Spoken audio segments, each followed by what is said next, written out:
और चलिए आज की चर्चा हम सबसे पहले शुरुआत करते हैं देवघर के देवदूतों के मिशन से। जी हाँ, जो कि जिंदगी बचाने के मिशन में जुटे हुए हैं। त्रिकुट की पहाड़ियों पर रोपवे पर एक हादसा हुआ। दरअसल कई लोगों की जान पर इसमें बनाई। जिंदगी और मौत के बीच जंग शुरू हो गई। सबके जहन में बस एक ही सवाल कि आगे क्या होगा। बिल्कुल, और जब लोगों की सांसों पर संकट आया तो हमारे जांबाज जिंदगी बचाने के मिशन में जुट गए।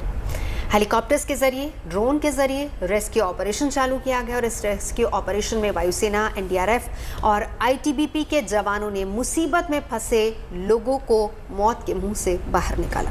देखिए जरा।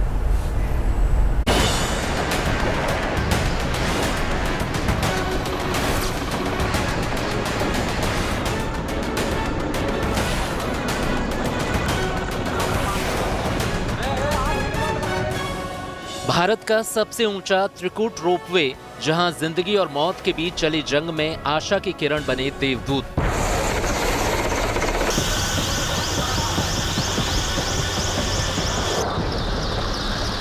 रविवार को हुए देवघर रोपवे हादसे में फंसे लोगों का जीवन बचाने के लिए जुट गए देवदूत।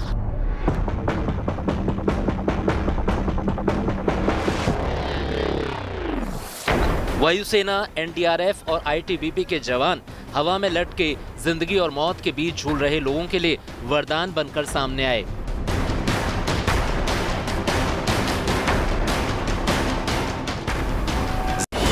जिसकी गवाह है इस छोटी सी बच्ची की रेस्क्यू की तस्वीरें। इस बच्ची को कई सौ मीटर ऊंचे हवा में लटकी ट्रॉली से रस्सी के सहारे नीचे लाया गया। बच्ची के रेस्क्यू की इन तस्वीरों से आप अंदाजा लगा सकते हैं कि यहाँ फंसे तमाम लोगों को सलामत बचा पाना कितना चुनौती भरा है। ये ट्रॉली करीब 1000 मीटर की ऊंचाई पर अटकी थी। नीचे खाई और दोनों तरफ पहाड़ी। बच्ची के रेस्क्यू ऑपरेशन के दौरान विशेष सावधानी बरती गई, क्योंकि बीच बीच में बड़े बड़े पत्थर थे। जरा सी लापरवाही बड़ी अनहोनी में तब्दील हो सकती थी, लेकिन इन देवदूतों ने बच्ची को सुरक्षित नीचे उतार लिया और एक बड़े रेस्क्यू ऑपरेशन के बाद इस बच्ची की जिंदगी बच पाई। जमीन और आसमान के बीच अटके हुए लोगों को प्रशासन ने ड्रोन के जरिए खाना और पानी भेजा। फंसे हुए लोगों को सुरक्षित निकालने के लिए वायुसेना के 2 Mi-17 हेलीकॉप्टर को रेस्क्यू ऑपरेशन में लगाया गया।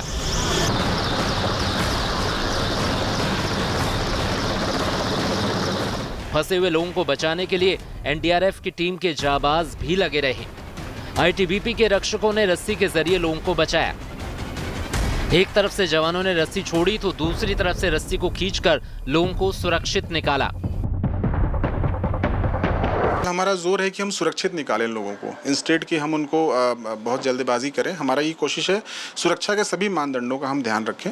और जो भी माउंटेनरिंग में, जैसा आपको पता होगा, रोप्स के साथ लोगों को निकालने की, एंकर करने की जो ट्रेनिंग होती है वो बहुत इंपॉर्टेंट हो जाती है यहाँ पर।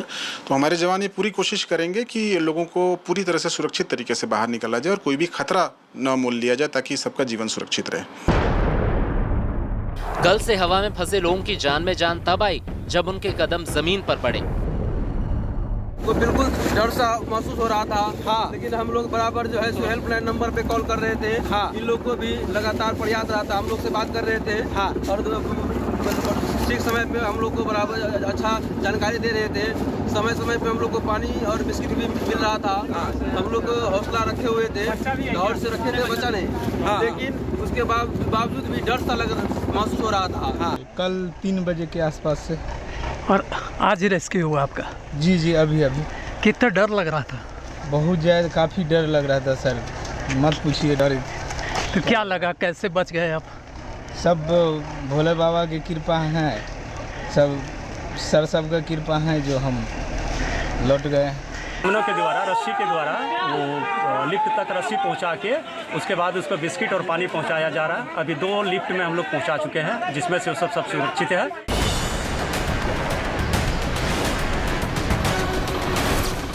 देवघर जिला प्रशासन के आला अधिकारी भी मौके पर पहुंच गए और बचाव और राहत काम का जायजा लेते रहे। जिस त्रिकुट पहाड़ी पर यह हादसा हुआ, अगर उसकी बात करें तो त्रिकुट पहाड़ देवघर के सबसे पॉपुलर टूरिस्ट स्पॉट में शुमार किया जाता है। यहाँ ट्रैकिंग, रोपवे और वाइल्ड लाइफ एडवेंचर जैसे नज़ारे देखने को मिलते हैं। यहाँ त्रिकुटा देव महादेव का मंदिर है। 3 चोटियों की वजह से इसे ट्राइकिट हिल्स के नाम से भी जाना जाता है। टूरिस्ट और तीर्थ स्थान होने के चलते यहाँ टूरिस्ट और पर्यटकों का जमावड़ा रहता है, जिसकी वजह से सुविधाओं का विस्तार करते हुए यहाँ रोपवे बनाया गया। हम आपको बता दें कि रविवार को रामनवमी के मौके पर यहाँ सैकड़ों लोग घूमने आए थे और वो रोपवे पर सवार थे। अचानक रोपवे की ट्रॉलियां एक दूसरे से टकरा गईं, जिससे ये हादसा हुआ। Bureau report, good news today. और अब बात बाबा बर्फानी की। अमरनाथ यात्रा के लिए आज से ऑनलाइन रजिस्ट्रेशन की प्रक्रिया शुरू हो गई है। आज से करीब 80 दिनों बाद 30 जून से यात्रा की शुरुआत होने वाली है। जी हाँ, तो अगर आप भी इस साल अमरनाथ की यात्रा पर जाने की ख्वाहिश रखते हैं तो जल्द से जल्द रजिस्ट्रेशन करवा सकते हैं। कैसे और कहां पर रजिस्ट्रेशन करना है, ये जानने के लिए हमारी ये खास रिपोर्ट जरूर देखें।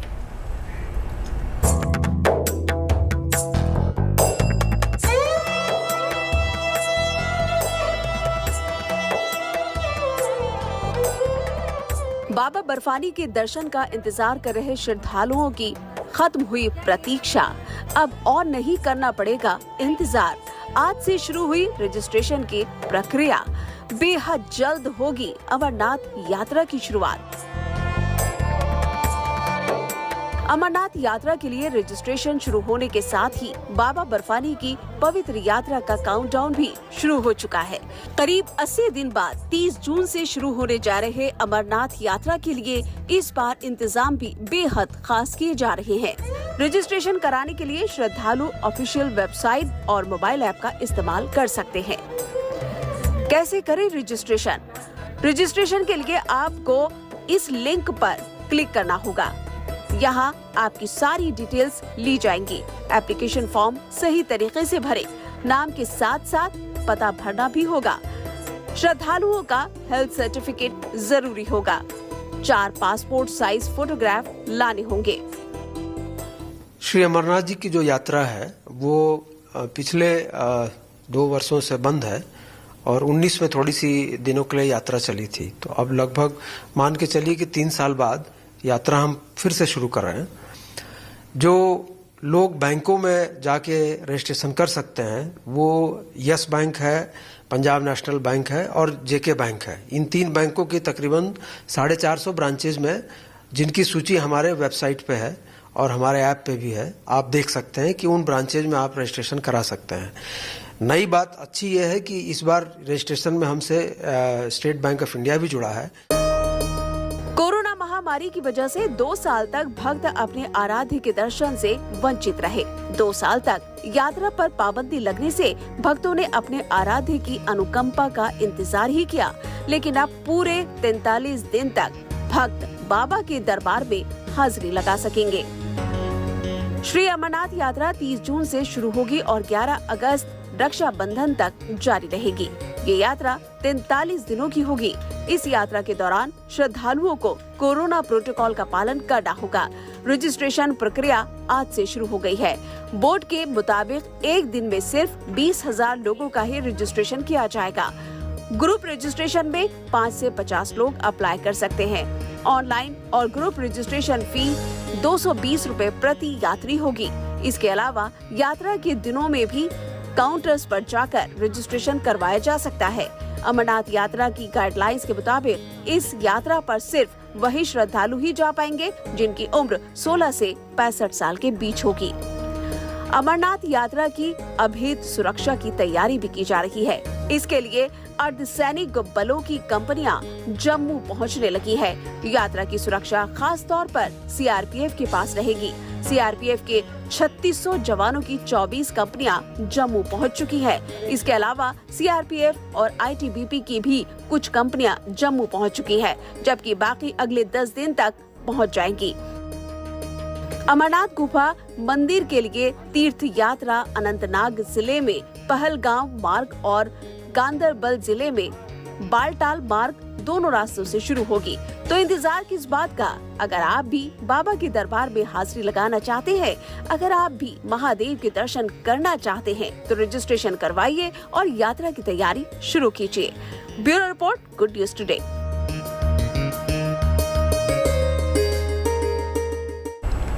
तो चलिए, अमरनाथ यात्रा करना चाहते हैं तो रजिस्ट्रेशन कैसे करना है ये बता दिया है हमने आपको, लेकिन फिलहाल गर्मी बहुत ज़्यादा बढ़ गई है और ऐसे में अगर आप कहीं जाने का सोच रहे हैं तो रेलवे ने खास तैयारी की है, खास पैकेज आपके लिए तैयार किया गया है।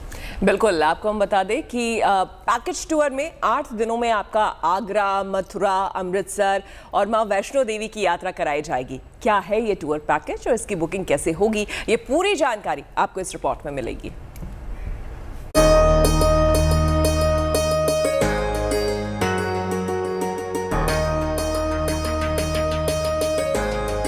अगर मन में ताज के दीदार की तमन्ना है, श्री कृष्ण जन्मभूमि के दर्शन की इच्छा है, अमृतसर में गोल्डन टेम्पल पर अरदास की आस है या फिर मां वैष्णो देवी के दरबार में हाजिरी लगाने की मन्नत है, तो इससे अच्छी खबर आपके लिए हो ही नहीं सकती। IRCTC आपके लिए खास पैकेज लेकर आया है। इस पैकेज में आपको अमृतसर से लेकर वैष्णो देवी तक घूमने का मौका मिलेगा। इस दौरान आप आगरा में ताज का दीदार भी कर सकेंगे और मथुरा में श्री कृष्ण धाम में दर्शन पूजन भी कर पाएंगे। रेलवे का यह पैकेज 7 रात और 8 दिन का होगा। इस पैकेज में रहने और खाने की सुविधा फ्री में मिलेगी, यानी आपको उसके लिए अलग से कोई खर्च नहीं करना होगा। पैकेज का नाम north India train tour with माता वैष्णो देवी रखा गया है। आजादी का अमृत महोत्सव और देखो अपना देश के तहत ये पैकेज लाया गया है, जिसमें रेलवे स्पेशल ट्रेन के जरिए आगरा, मथुरा, अमृतसर और माता वैष्णो देवी मंदिर की यात्रा करा रहा है। इस पैकेज के लिए यात्रा 27 मई 2022 से शुरू होगी और 3 जून तक चलेगी। इस पैकेज में स्टैंडर्ड क्लास का किराया 18,120 रुपए प्रति व्यक्ति है, वहीं कंफर्ट क्लास का किराया 22,165 रुपए प्रति व्यक्ति है। IRCTC ने अपने ट्विटर पेज से इस खास पैकेज के बारे में जानकारी दी है। साथ ही इस पैकेज के बारे में पूरी जानकारी IRCTC की वेबसाइट पर दी गई है। इस पैकेज में विशाखापट्टनम, धर्मशाला, अमृतसर और माता वैष्णो देवी की इकोनॉमी क्लास के हवाई टिकट, इसके अलावा 2 रात अमृतसर में, 2 रात धर्मशाला में और 2 रात कटरा में डिनर और ब्रेकफास्ट के साथ 3 स्टार होटल में रुकवाया जाएगा। हवाई अड्डे से वापसी और AC गाड़ी में दर्शनीय स्थलों की यात्रा करवाई जाएगी। तो अगर आप भी इस टूर पैकेज के लिए बुकिंग करना चाहते हैं तो IRCTC की वेबसाइट पर ऑनलाइन जाकर कर सकते हैं। इसके अलावा IRCTC पर्यटक सुविधा केंद्र और क्षेत्रीय कार्यालयों के जरिए भी बुकिंग की जा सकती है। Bureau report, good news today.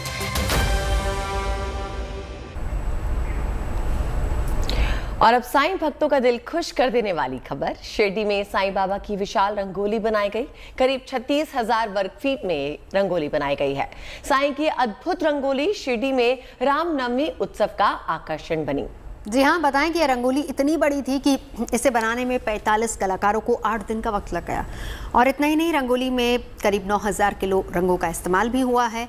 Sai Baba की भव्य रंगोली को देखने दूर दूर से भक्त पहुंच रहे हैं।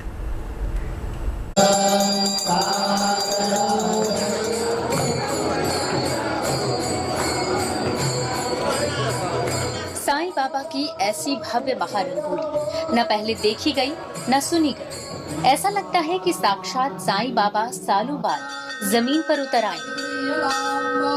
रामनवमी के मौके पर जब पूरा देश भगवान श्री राम के जन्म का उत्सव मना रहा था, शिरडी में रामनवमी उत्सव का आकर्षण बनी साईं की अद्भुत रंगोली। श्रद्धालुओं को इससे बड़ी सौगात भला और क्या मिल सकती थी। एक तो श्री राम का जन्मोत्सव और दूसरे साईं बाबा की महारंगोली। साईं बाबा के दर पर श्रद्धालुओं की भीड़ उमड़ आई। उनकी एक झलक पाने को भक्त आतुर नजर आए। मुंबई के साईं भक्त मंडल के 45 कलाकारों ने 8 दिनों की मेहनत से 36,000 वर्ग फीट की साईं की रंगोली बनाई। उनकी सहायता के लिए 300 श्रद्धालु हर पल डटे रहे। रंगोली को बनाने में 9,000 किलो से ज्यादा रंगों का इस्तेमाल हुआ।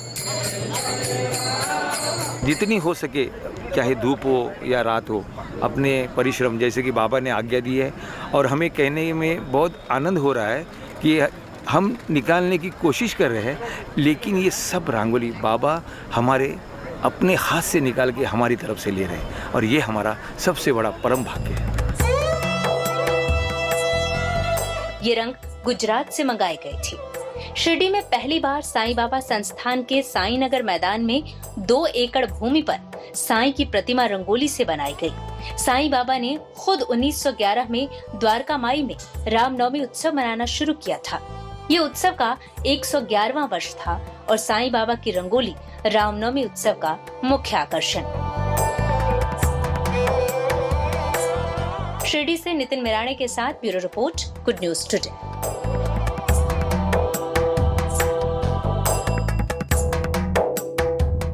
देखिए, भारत में आस्था और लोकोत्सव के रंग बिखरे हुए हैं। ऐसा ही एक रंग दिखाने के लिए हम आपको लेकर चलते हैं राजस्थान के जोधपुर में, जहां पूरे ठाट बाट से मां गवर की शादी की गई। शाही सवारी कैसे निकाली गई वो रोमिता बताएंगी। जी हाँ, देखिए, सालाना लोक उत्सव है जिसमें महिलाएं और पुरुष पारंपरिक परिधानों में शामिल हुए हैं। मां गवर को माता पार्वती का रूप माना जाता है और मां की पूजा के जरिए महिलाएं अपने सुहाग की लंबी उम्र की दुआ मांगती हैं। देखिए,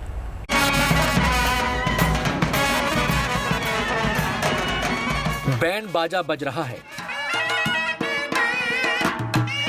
नगाड़े बज रहे हैं,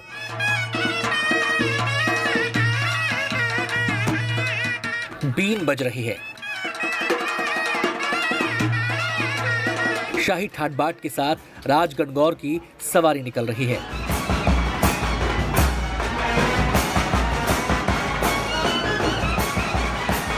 तस्वीरें जोधपुर के मेहरानगढ़ किले की हैं, जहां मां राज गणगौर की शाही सवारी निकली। इस लोकोत्सव का इंतजार शहर की महिलाएं साल भर करती हैं।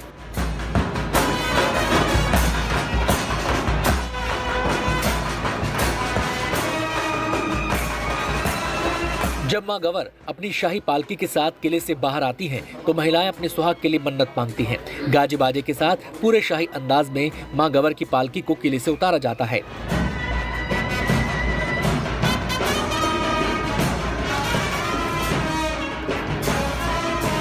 पालकी में सवार मां गवर की विधि विधान के साथ पूजा की जाती है।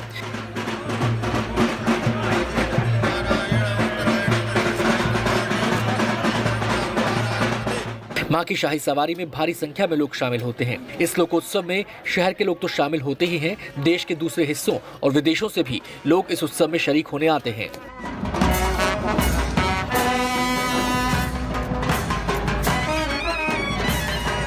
शाही सवारी निकलती है, राज गवर माता जी की किले से रवाना होती है, रानी से आती है, यहाँ पूजा अर्चना होगी। ये वर्षों से चल रही है और मेरी कई पीढ़ियों से ये पूजा हम करवा रहे हैं। हमें भी लगभग मेरे ख्याल से 7-8 पीढ़ी हो गई कि हम ये पूजा हम करवा रहे हैं। ये गवर माता जी सुहागिनों का व्रत के लिए होती है, सुहागिनों का रहे हिसाब से ये व्रत करते हैं, उनका ही पूजन होती है गवर माता जी। मान्यता है कि मां गवर माता पार्वती का ही रूप है और यही वजह है कि महिलाएं मां की पूजा कर उनसे अपने सुहाग की लंबी आयु की मन्नत मांगती हैं। मां की यात्रा में महिलाएं अपनी पारंपरिक वेशभूषा धारण करती हैं और पुरुष केसरिया रंग की पगड़ी के साथ राजसी पहनावे में मौजूद रहते हैं। भारत तीज त्योहारों का देश है। देश के अलग अलग हिस्सों में अलग अलग लोकोत्सव के रंग दिखाई देते हैं। जोधपुर में मां गवर की ये यात्रा भी हिंदुस्तान की इसी समृद्ध परंपरा का हिस्सा है। Bureau report, good news today.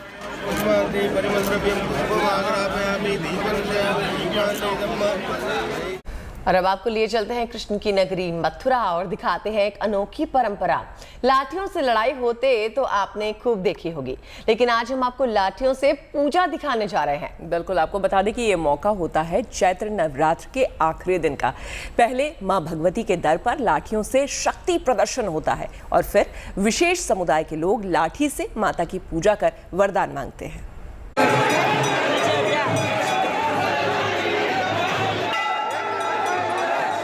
ये युद्ध का आरंभ नहीं, लठ पूजा की यलगार है।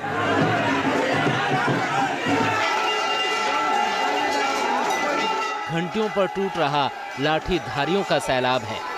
मां भगवती के द्वार पर भक्ति अपार है। मां की महिमा देखिए, भक्तों का संसार कैसे भक्तिमय हो चुका है। चैत्र नवरात्र के आखिरी दिन का ये उत्साह देखिए, उल्लास में जादौन समुदाय जश्न में डूब चुका है, मानो बरसों की मुराद पूरी हुई हो। जो मन्नत भक्तों ने मांगी थी वो अब आकर साकार हुई है। नरी सैमरी मंदिर में मां के अभिनंदन से मंदिर का गलियारा गूंज रहा है। मां के गगनभेदी जयकारों के साथ शक्ति का प्रदर्शन हो रहा है। इसको लेकर यही कहेंगे, पहले से ही शुरू से परंपरा चली आ रही है। हमारा गांव पहले ग्राम पंचायत सांखी यहाँ पर क्या नाम है सेमरी के मेले में नवमी के दिन पूरे गांव के सहित लाठी डंडों सभी सहित चढ़ाई करता है। यहाँ पे देवी माँ की लट्ठों के द्वारा पूजा की जाती है। इस लठ पूजा की शुरुआत सबसे पहले सांखी ग्राम पंचायत के जादौन समुदाय ने की। इस परंपरा पूजा को ध्यान में रखते हुए मेला प्रशासन ने बंदोबस्त कर रखा था ताकि लठ पूजा में शामिल होने वाले श्रद्धालुओं को किसी भी तरह की परेशानी न उठानी पड़े। ये आरती मां की पारंपरिक आरती है और धांधु भगत के परिवार के लोग इस पारंपरिक आरती को सैकड़ों सालों से करते आ रहे हैं। ये कारण बहुत सदियों से चला आ रहा है। एक धांधु भगत थे, वो माँ को लेके आए और लेते लेते यहाँ की माँ की ब्राह्म और वो माँ की शर्त, माँ ने कही क्या पीछे फिर के देख ले, वो भगत मैं रुकूंगी, मैं माँ रुक गई, यही पूजा है वो शुरू है वो। फिर इसमें काफी संघर्ष हुआ। चैत्र माह की नवरात्रि के अवसर पर लगने वाले मेले के दौरान ये आरती होती है। पिछले 2 सालों से कोरोना की वजह से मंदिर पर ना मेला लगा और ना ही आरती हुई। 2 साल बाद हुई ये आरती भक्तों के लिए किसी वरदान से कम नहीं है। Madan Gopal Sharma, Mathura, good news today.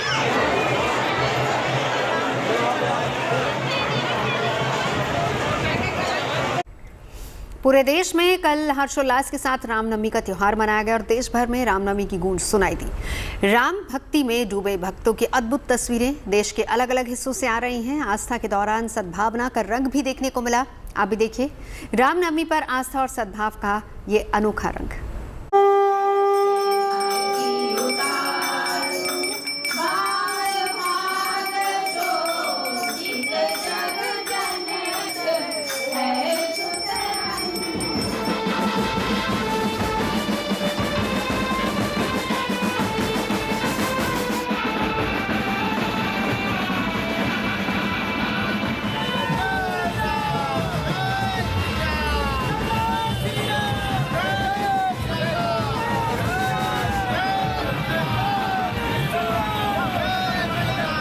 देखिए मैदान पर तो खिलाड़ी अपने हुनर के दम पर, अपने एक्शन के दम पर, अपने जज्बे के दम पर सुर्खियां बटोरते रहते हैं, लेकिन मैदान के बाहर स्टैंड में कुछ दर्शक अपने अंदाज में अपनी अदा की वजह से देखते ही स्टार्स बन जाते हैं। हम आपको इस सीज़न आईपीएल की मिस्ट्री गर्ल के दीदार करवाते हैं। मुकाबला दिल्ली और कोलकाता के बीच में था। मैदान के दौरान एक फ़ैन को टीवी स्क्रीन पर दिखाया गया और देखते ही देखते ये लड़की सोशल मीडिया सेंसेशन बन गई। ट्विटर पर कमेंट्स की जैसे बाढ़ सी आ गई। ये लड़की आईपीएल की मिस्ट्री गर्ल बनकर ट्रेंड भी करने लग गई है।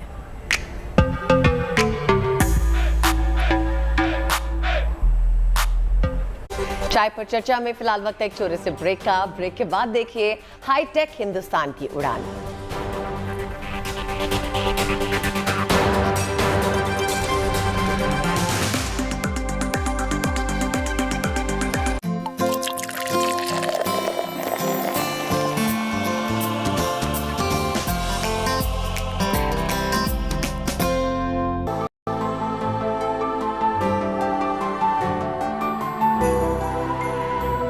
आइए मेरे साथ चलिए योग की यात्रा पे रोज सुबह 8:25 पर सिर्फ GNT गुड न्यूज टुडे पर।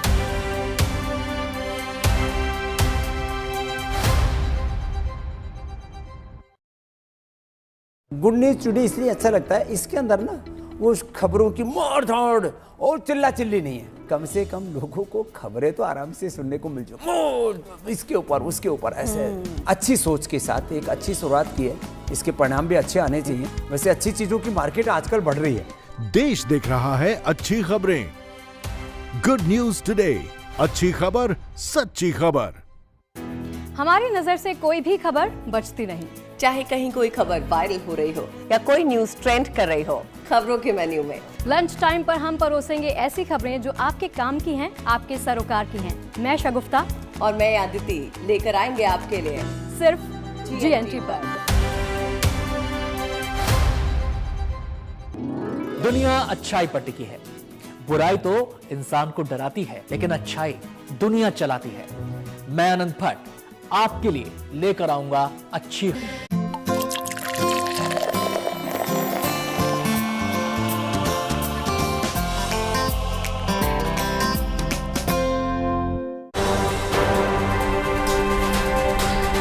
चलिए और अब बात कर लेते हैं हिंदुस्तान की हाईटेक उड़ान की। जी हाँ, हिंदुस्तान अब आत्मरक्षा में आत्मनिर्भर बनता जा रहा है। बदलते दौर के साथ देश अपनी सैन्य ताकतों में तेजी से इजाफा कर रहा है। इसी सिलसिले में इंडियन कोस्ट गार्ड्स को एक नई ताकत मिली है। नवजोत। जी हाँ, हवाई निगरानी का एक आधुनिक हेलीकॉप्टर कोस्ट गार्ड्स के बेड़े में शामिल हो गया और इस हेलीकॉप्टर में वो तमाम खूबियां मौजूद हैं जो कोस्ट गार्ड्स की ताकत को कई गुना बढ़ा देंगी।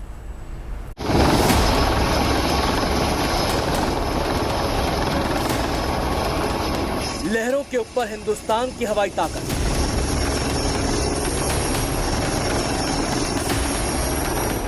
समंदर में निगरानी का हाईटेक बादशाह,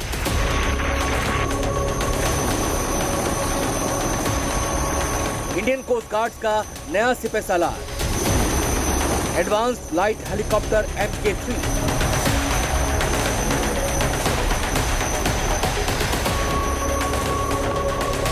यह हेलीकॉप्टर आधुनिक तकनीक की मिसाल है। इसके रडार की ताकत बेमिसाल है।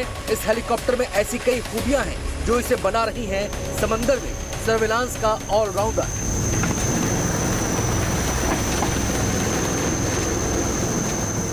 एडवांस लाइट हेलीकॉप्टर MK3 के पहले स्क्वाड्रन को भुवनेश्वर में इंडियन कोस्ट गार्ड के बेड़े में शामिल किया गया।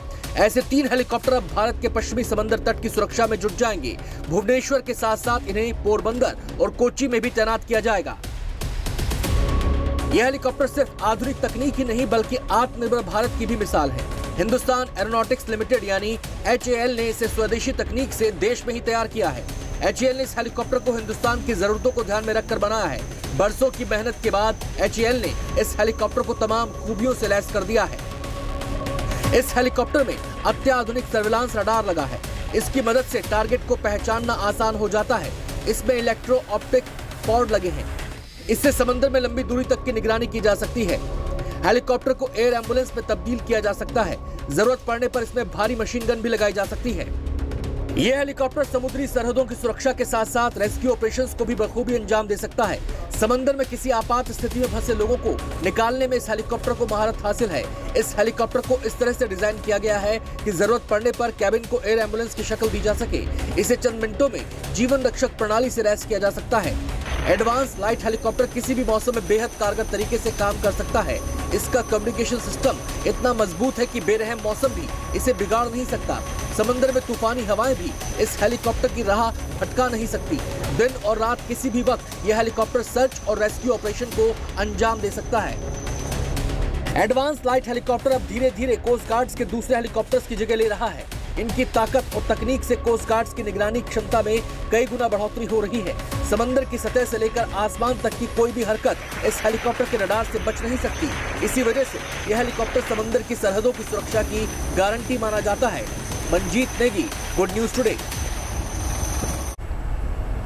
अक्सर मुझे लगता है कि इस भागती दौड़ती जिंदगी में हम अपने आप अपने शरीर को भूल जाते हैं और इसको तवज्जो हम कम देते हैं।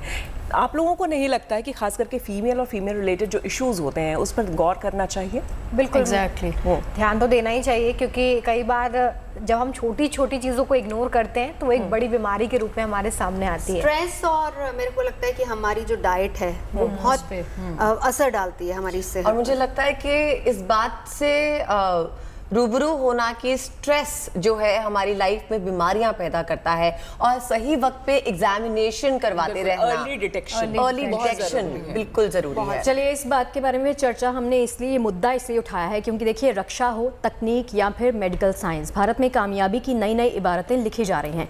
अब आपको बताते हैं एक ऐसी ही रिसर्च के बारे में जो ब्रेस्ट कैंसर के इलाज में मील का पत्थर साबित हो सकते हैं। क्यों रोमिता? जी हाँ, देखिए, ये रिसर्च इलाहाबाद यूनिवर्सिटी में हुई है। रिसर्च में ये दावा किया गया है कि मशरूम और हल्दी कैंसर के इलाज में मददगार साबित हो सकते हैं। ये रिसर्च एक प्रतिष्ठित विदेशी पत्रिका में छपी है। अगर इस रिसर्च के दावे सच हैं तो ये ब्रेस्ट कैंसर पीड़ित महिलाओं के लिए उम्मीद के नए रास्ते खोलती है। देखिए रिपोर्ट। अब हल्दी और मशरूम का जोड़ बन गया है ब्रेस्ट कैंसर का तोड़। ये हम नहीं कह रहे, यह है इलाहाबाद यूनिवर्सिटी में हुए एक शोध का दावा जिसे अंजाम तक पहुंचाया है यहाँ की छात्रा वर्तिका मिश्रा ने। वर्तिका ने ढिगरी प्रजाति के मशरूम और हल्दी में कैंसर का तोड़ खोज निकाला है। शोध में पाया गया है कि मशरूम और हल्दी रेडियोथेरेपी और कीमोथेरेपी से स्वस्थ कोशिकाओं पर पड़ने वाले दुष्प्रभाव से भी लड़ेगा। साथ ही महिलाओं में होने वाले ब्रेस्ट कैंसर को भी आसानी से मात देगा।